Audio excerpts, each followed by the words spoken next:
Chapter 4 The Reason. "Get over here!" The voice cut through the air like the twang of a ricocheting bullet. Little Willie had never heard a voice like that before. Not on his farm. He couldn't move. But Searchlight sure could. The owner of the voice barely had time to step back into the house and close the door. Searchlight barked and jumped at the closed door. Then the door opened a crack. The man stood in the opening. He was holding a small derringer and pointing it at Searchlight. His hand was shaking. "Don't shoot!" Little Willie yelled as he reached out and touched Searchlight gently on the back. The barking stopped. "Who are you?"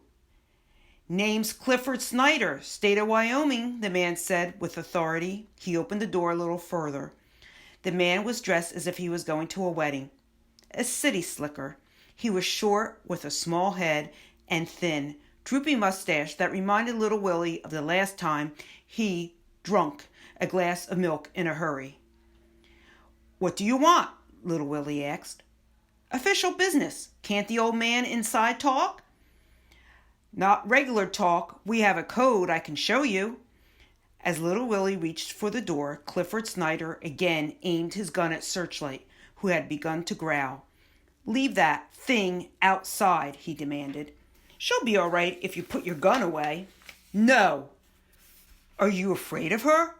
"I'm not afraid. Dogs can always tell when someone's afraid of them." "Just get in this house this minute," Clifford Snyder yelled, and his face turned red.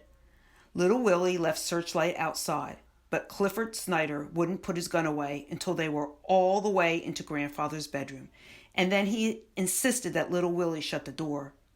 Grandfather's eyes were wide open and fixed on the ceiling. He looked much older and much more tired than he had this morning.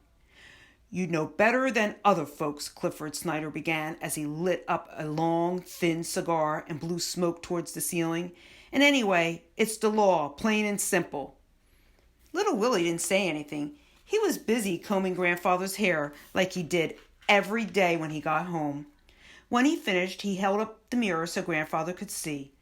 "I'm warning you," Clifford Snyder continued. "If you don't pay, we have our ways, and it's all legal, all fair and legal. You know better than other folks." "Do we owe you some money, Mr. Snyder?" Little Willie asked. "Taxes, son. Taxes on this farm. Your grandfather there hasn't been paying them." Little Willie was confused. "Taxes? Grandfather always paid every bill, and always on time, and Little Willie did the same.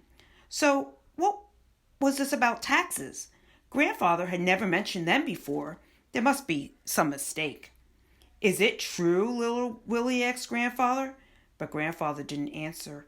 Apparently he had gotten worse during the day. He didn't move his hand or even his fingers. "Ask him about the letters," piped up Clifford Snyder. "What letters?" "Every year we send a letter, a tax bill, showing how much you owe." "I've never seen one," insisted Little Willie. "Probably threw 'em out." "Are you sure?" began Little Willie, and then he remembered the strong box.